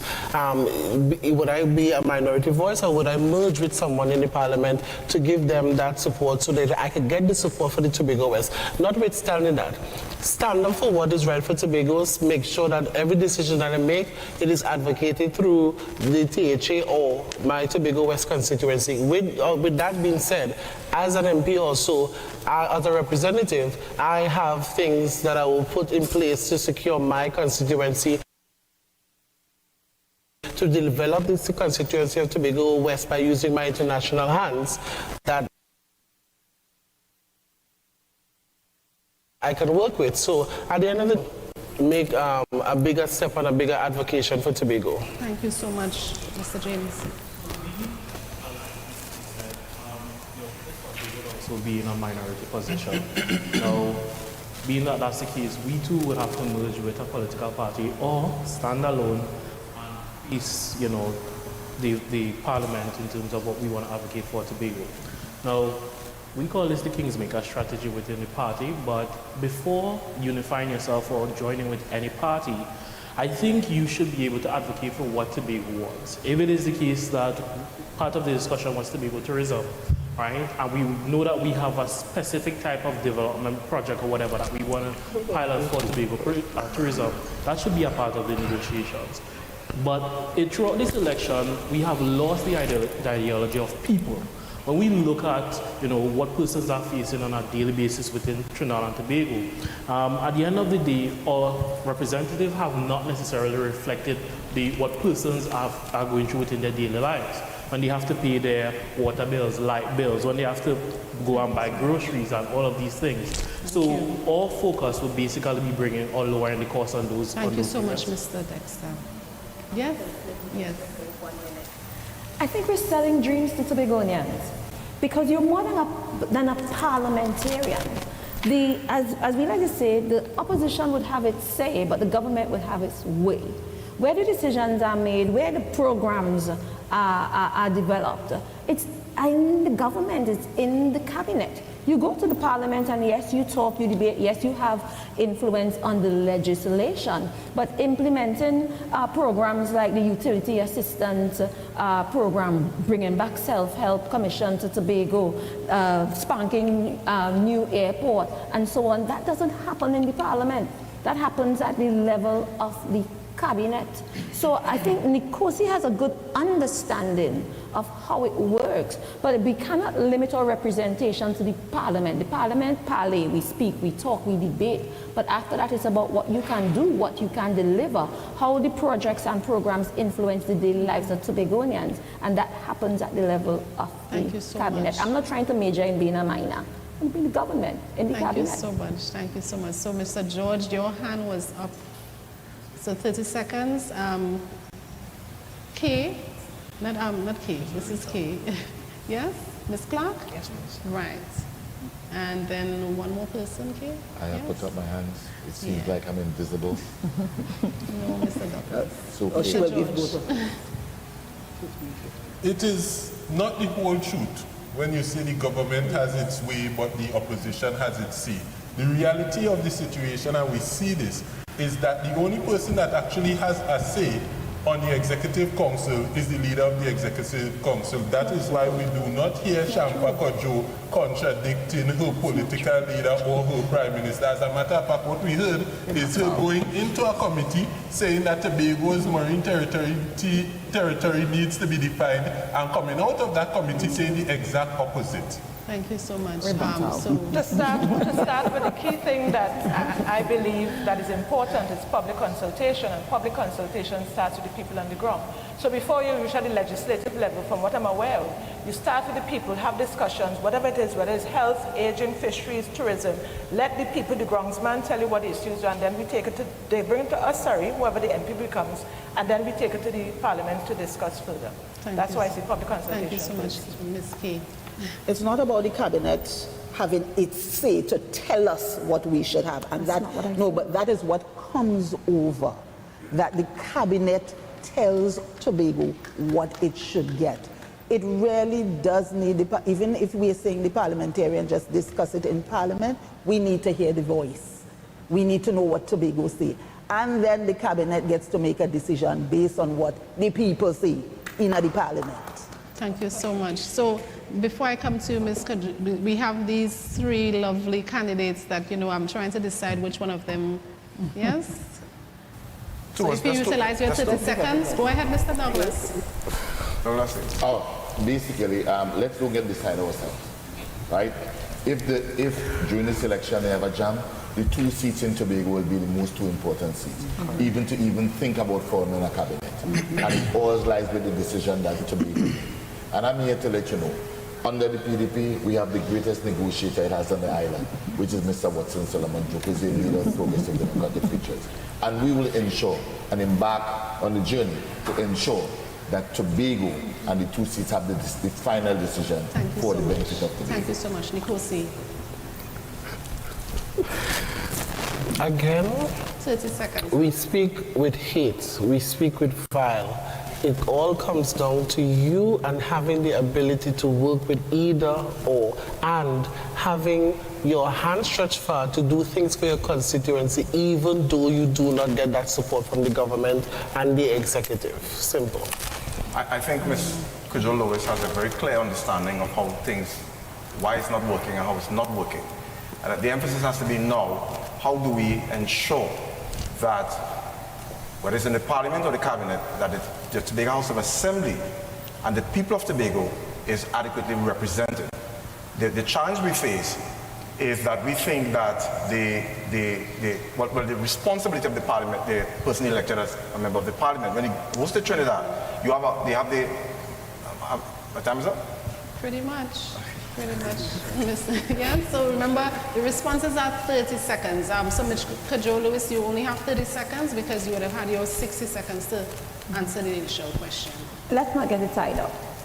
The Tobago House of Assembly is far beyond higher than the MP. The MPs don't speak on behalf of the Tobago House of Assembly. That is why the Chief Secretary speaks directly with the Prime Minister and directly with the Minister of Finance. So let's not tie up the people as it relates to that.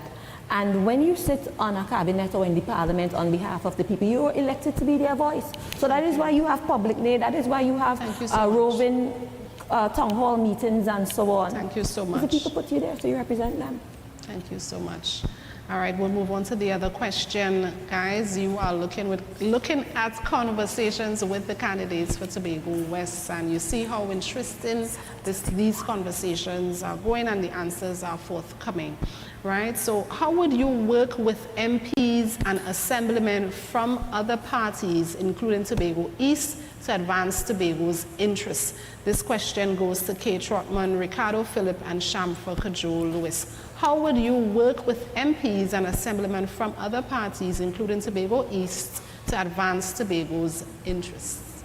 Well, in the first place, once you are an MP, you have no choice but to have to work with your other counterpart. It doesn't matter what party they belong to. We have to find common ground because we are now representing the people of Tobago. That's right. So that we have to find common ground. We may be coming with different ideologies, yes, but we have to find common ground because it's no longer about what the parties that you represent want. It's about what the people of Tobago desire and need. So that's a foregone conclusion. Thank you so much. No competition, collaboration. Thank you. Yes. I think that's a given, and we all should have the same answer. On election night, you take off your T-shirt, or we wearing red and purple and all kind of thing. Right now, that is up until election day.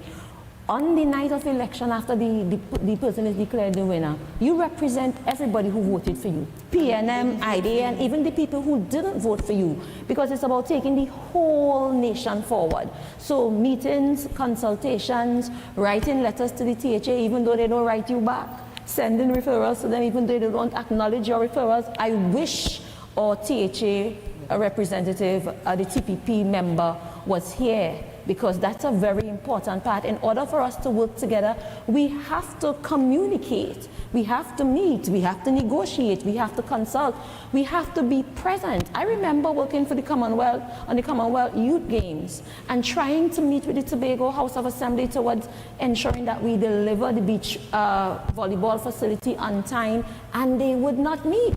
We agreed to meet and they didn't show up. So they have to be present and willing to cooperate. Thank you so much, Mr. Phillip. So we talk a good talk. In this country, we know what to talk in. We know how to put it across, especially when the election is close. We're going to do this, and we're going to do this, and we need to do this, and we need to get together, and we need to collaborate, and we need to do all that kind of stuff. The fact of the matter is that's never worked for us, and it's not going to work for us based on the type of party politics that we're engaged in. The party politics dictates that we're going to be divided, that we're going to be polarized, and we're going to be just spinning top in mud. That's what the party politics dictates. So to come and say here that, you know, we need to, after election night, we're going to take off all our colors and we're going to be one people, it's a farce. The fact of the matter is that we have to find a way. What is not working, and those who want to claim to what the system is and what is working has only tell us tonight what is not working and why it's not working. What we need to do is to find a way that we can fix those problems. Those things that has not been working for a number of years, we have to fix those things. That's what we have to do. Thank you so much. So only two responses, two 30-second responses. So Ms. Kaye. And that's why it brings us back to the whole issue of constitutional reform that would address the issues both at the THA level and central government level. Ms. Lewis. Now, Ricardo, who is a part of a political party, has now offered this response. Now,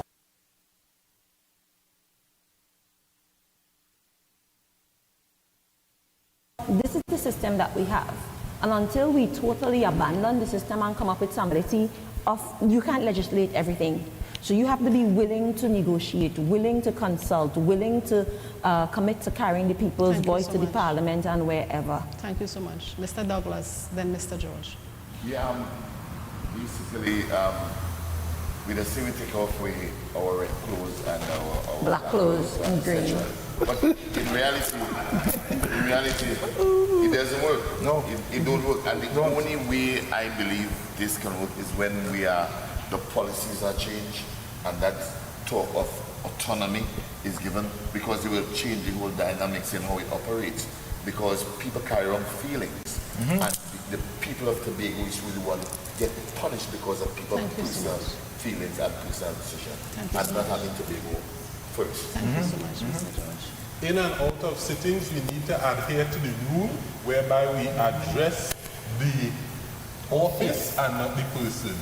For Alicia Bez Augustine, that's a very disrespectful young man that could be argued to have deserved the disrespect he got at the airport opening. But the Chief Secretary should have had an opportunity to address the people in that particular event.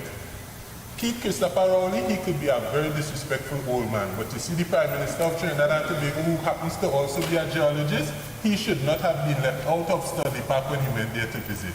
And if mentally they were following that discourse, we would not have this problem. Thank you so much. Thank you so much. We have to move on to the other question. What's the most important issue faced in your constituency, and how would you address it in your first 6 months? All right, so I'll leave this as an open question. So three responses initially. I'll repeat it again. What's the most important issue faced in your constituency, and how would you address it in your first 6 months? So 1, 2, 3, all right? Unemployment among the youths. And youths that is finishing secondary school, many have complained that the issues are, after I finish school, there's no vocational, and yes, we have the MILAT, yes, we have those programs, but we are leaving out the students who only have 2 and 3 subjects. And then you have a lot of single mothers who are unable to acquire other jobs because they have to take care of their children. So we have no facility to deal with women who are unemployed. And then we have the middle-aged persons who didn't finish secondary school, uneducated, and still struggling to survive, doing jobs every other month. So unemployment, I've witnessed, is a very serious issue here in Tobago while being on the ground. Thank you so much. Affordability. Affordability is one of the issues, not just only in the Tobago West, but throughout Trinidad and Tobago. I think we forget that just a couple of years ago, we just came out of the COVID-19 pandemic, right? A lot of persons did not recover from that. And then the cost of inflation rose, all of these things rose, prices rose, global warfare in terms of tariffs and so on came into effect. So in order for us to deal with that, one of the things that we need to do is to bring our own industries here, so that we can be able to address some of the costs of goods. Because as we currently stand, Trinidad and Tobago is one of the highest importers within CARICOM. And as a result, we face some of the worldwide backlash that is going on between whether it be the United States or around the world in terms of what's going on. And affordability, we need to be able to address or bring back or empower some of our local farmers or local entrepreneurs and so on, that they'll be able to bring forward stuff here. Thank you so much. The number one thing I hear the people of Tobago West complaining about is that they feel like they only have the ears of their representative when election time comes. True. And so the first thing I'm going to do is to effect direct democracy. The Constitution of Trinidad and Tobago, as is, does not limit a member of parliament from only making decisions after polling, and in this age of technology, polling could be done electronically through phone calls, little boxes in the community. But with me, I only making decisions after polling the people, and so the setup whereby my office and the workers in my office are polling the persons, keeping in tune with the pulse of the people, their minds and their heart, etc. That is what I will be working on within the first 6 months. Thank you so much. We still have some time. So, Mr.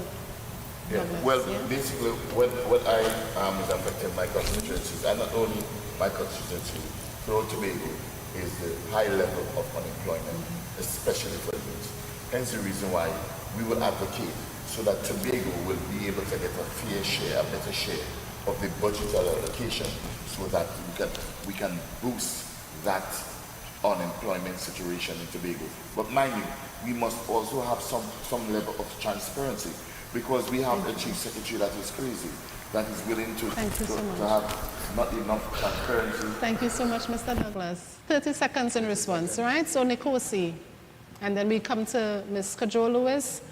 Well, I guess everybody Kaye, and then Mr. Ricardo, right? So Nickocy. My portfolio as a representative and an MP if getting into office, or when getting into office. Secondly, initiate the programs that I will launch in my manifesto that will work for each single village in the constituency of Tobago West. Applying now the international relationship with the funding grants along with the Tobago House of Assembly and the government of Trinidad and Tobago and so forth. And I guess it's just to implement and building the development of the Tobago West constituency through my programs, my initiatives that will work for Thank you so much. all in the community. Simple. Thank you so much. Mr. Joe. Remains employment. The unemployment rate among the young people is very high, and underemployment, meaningful employment, is an issue. They are being given 10 on, 10 off, and being told to hold on to that, and after the elections we will see about here. And they should be happy that they've gotten the chance to work in the government system just because they got 10 on, 10 off. We have to expand programs like Empower TT, like what we're doing right now through the Ministry of Sport and Community Development and Boss Lady Project to help them to hone their skills towards better employment. While those may be some of the immediate short-term things we can do, you need to look at a more longer-term solution. And that's why that community bill of rights becomes so important, because in moving around in the communities are telling you they want to be involved in charting what they do. And they can address some of those issues where employment is concerned at the community level. They don't necessarily have to wait for the THA to do that.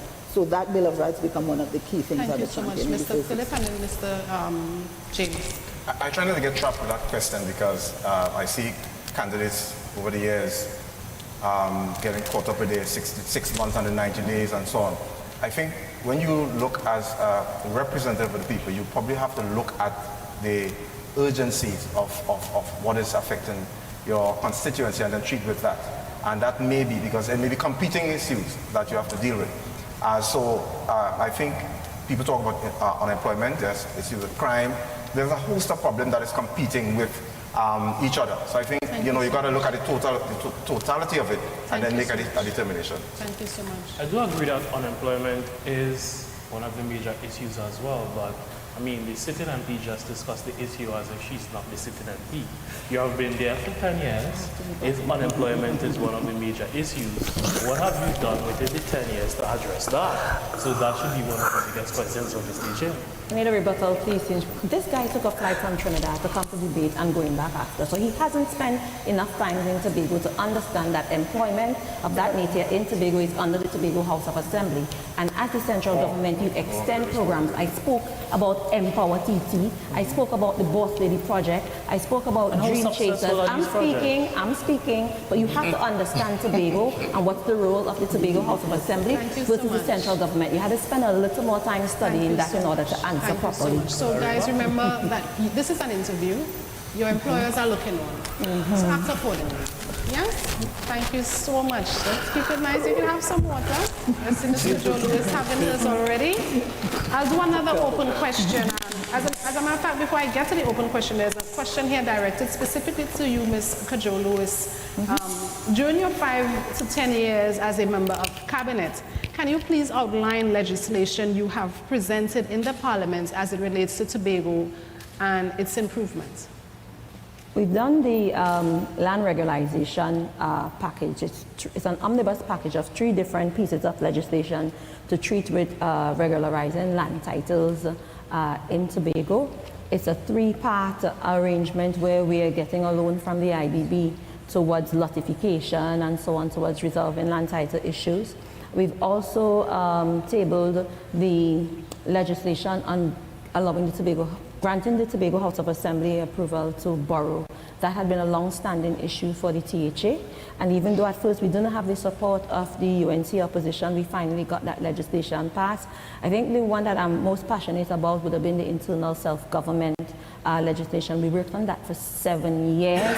Although it wasn't eventually passed, we got to do tremendous work as it relates to research and getting support from external persons, legislation relating to crime, legislation relating to supporting community groups and so on. All of that type of thing have been passed through. You would have seen I've made a contribution over 100 times on behalf of the people of Tobago, and that includes over 30, 40 different legislation on behalf of the people of Tobago. Thank you so much. It's 30 seconds. Mr. George, Mr. Douglas. I want to start by thanking Ms. Shamfa. I have read those 2 bills, and whilst they were not perfect, they were definitely an improvement on what we presently have. And if we were politically mature, they would have passed. You guys put in a lot of work. I didn't just read the bills, I even read, because you yourself told me to read parts of the report itself. And in the report, there are solutions to a lot of the problems that we hear the opposition bringing up. For example, they talk about the defining Tobago's marine territory. But if they read the report on page 140-something, they would see that Tobago's marine territory could have been dealt with outside of the Constitution through a simple memorandum of understanding. Thank you so much, Mr. Douglas. I have to agree with you with the terms of memorandum of understanding. But I also am puzzled, right, that still, even though with the presentation of the bill, Tobago still cannot get their deed and these things in Tobago. And that's to me, is one of the stalemate, because at least I believe that's supposed to be accomplished within almost 10 years. At least that lands for Tobago, so that you can be owners of our own property, because this land here belongs to the people of Tobago. And that bill, where people are supposed to be able to ensure that they get a deed, supposed, especially Thank you so much, all of Mr. Tobago legal documents supposed to be done by Tobago. Thank you. Thank you so much. I need a little clarity. Is it state land or private properties? Because we have the Succession Act, we have the Administration of Estates Act. I can't remember, I don't know what bill was being dealt with, but on the grounds of Tobagonians acquiring their ancestral land, that's a challenge we are still having, and that has been debated over 20 years plus. So when I hear regularization of land, is it state land or is it private lands? I need a little clarity on that. Thank you so much. Thank you so much. I'll do another open question. You guys have me very intrigued, and I'm sure viewers are enjoying it as well. This open question says, what makes you stand apart from the other candidates that the people of Tobago should choose you to represent them? I'll start with Ms. Clarke, Mr. George. Well, I'm a down-to-earth person. I'm a person that you could reach. I'm a person that you could communicate with. I'm a good listener. And I'm a woman of action, meaning if I hear you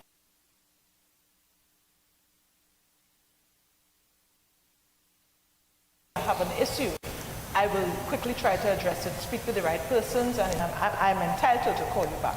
So that is the kind of person that Aretha Clarke is. Oh, I'm sorry. In terms of myself, I've gone through trial and errors, especially trying to go through Tobago and bringing up business development within the Tobago space. Having a unique idea of feeling many times, but starting yet over again. I'm taking that flight to Trinidad because some of the things I'm only able to access is within Trinidad tonight.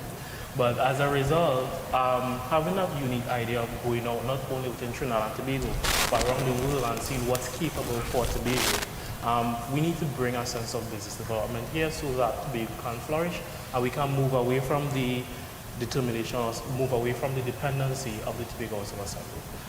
Thank you so much. As a non-elected official, I think I have shown to the people of Tobago West that I am way better than average when it comes to utilizing the voice that I do have.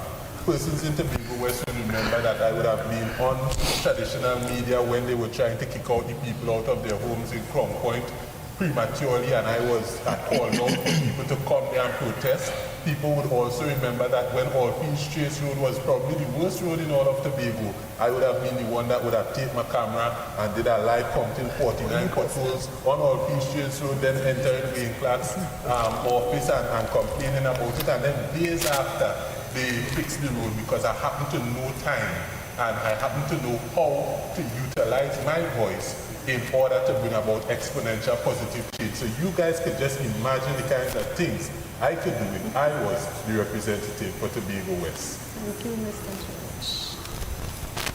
Thank you. I bring experience.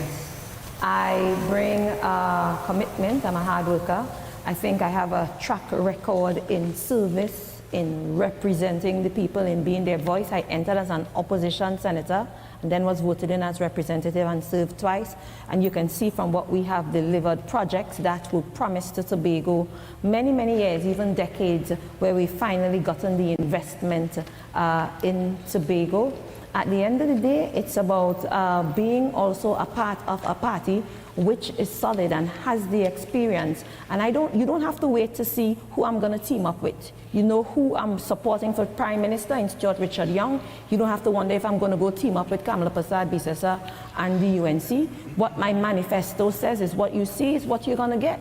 So these folks who have separate parties, they have their separate manifestos. But who you're going to team up with, does that manifesto for the UNC or that other party speaks to Tobago? Do they guarantee you a spot and a space and a voice and the ability to pursue and deliver the things that you said you're going to deliver? I can guarantee that what I promote from the PNM is what we're going to get as a whole party, the only party with 41 seats in the election. Thank you.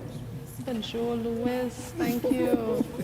I bring leverage, pure and simple leverage. And that's what Tobagonians need at this point in time. A voice that will echo their sentiments and the ability to negotiate to get it done. Pure and simple. So I bring leverage to the people of Tobago.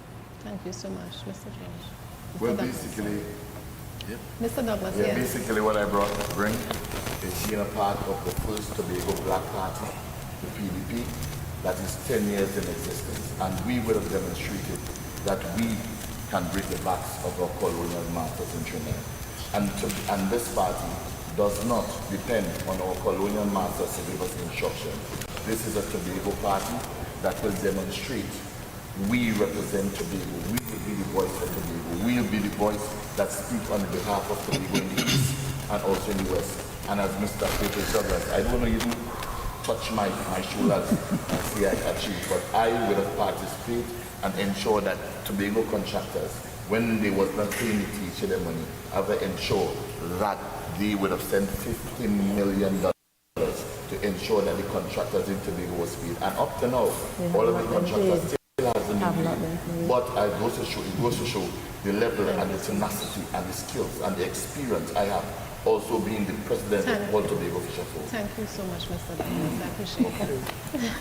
Nickocy. I judge myself not by what I have, but what I'm willing to give, which is my humanity to others. And I've done that even not being elected.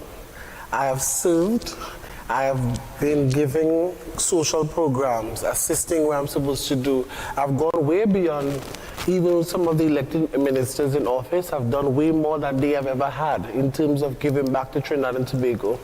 And I believe that at the end of the day, it's a choice of the people. And if the people say, you're not the one, I have to respect that. And at every election that I've done so far, and I've started this election in 2020, I've always said, even though I win or I learn, I will still continue to serve the people of Tobago.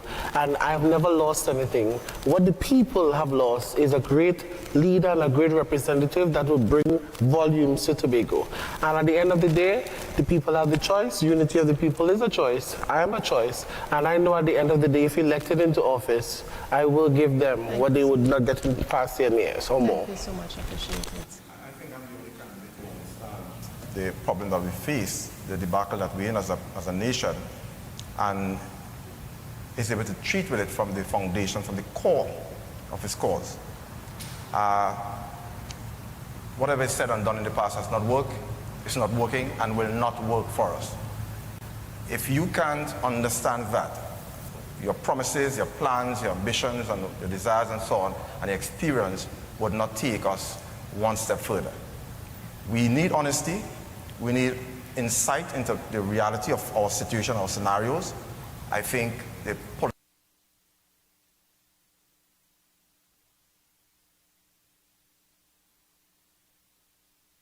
political parties have proven that they are incapable of resolving the issues of Trinidad and Tobago.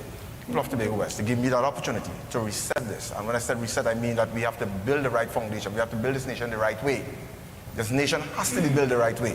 It can no longer be about, defending the status quo. It can no longer be about identifying the things that you've done. It has not worked for us, it will not work, and it's not working at the moment. Thank you so much.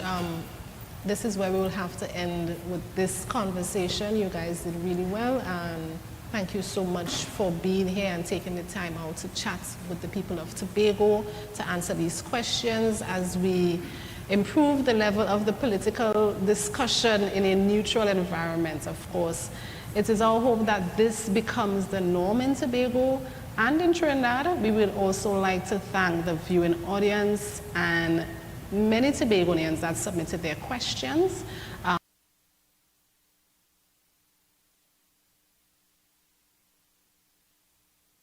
We hope that they're better able to make an informed decision on April 28th.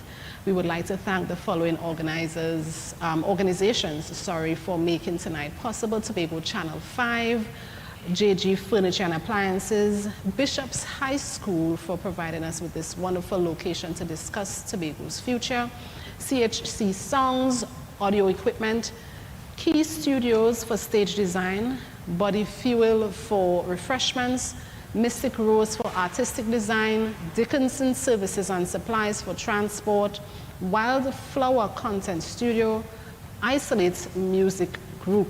Of course, this is the end of this series of events conversations with the candidates for the general elections 2025.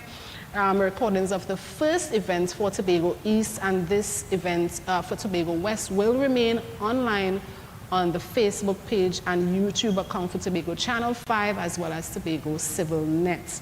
All right, so let me just share some information on Tobago CivilNET for those of you who are not aware.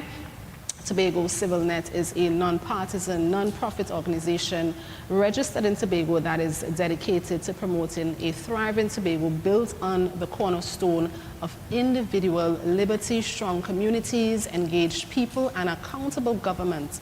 This body includes volunteers from across the society, including Tobagonian expats from around the world. Tobago CivilNET extends an invitation to all persons and organizations interested in lending their voices to these discussions follow the Facebook page, that is Tobago CivilNET, or visit the website www.tobagocivilnet.org. Guys, Monday is election. I hope this conversation would have helped you make a better decision. I hope I represented you well as the interviewer for these candidates who will be employed, right? Who will be employed on Monday. All right, I want to wish you all the best. You and your families, thank you so much for standing up and making a decision to go and stand on behalf of Tobago. I wish you all the best come Monday, April 28th. I'm Latoya Johnson Chapman. Do have a good evening.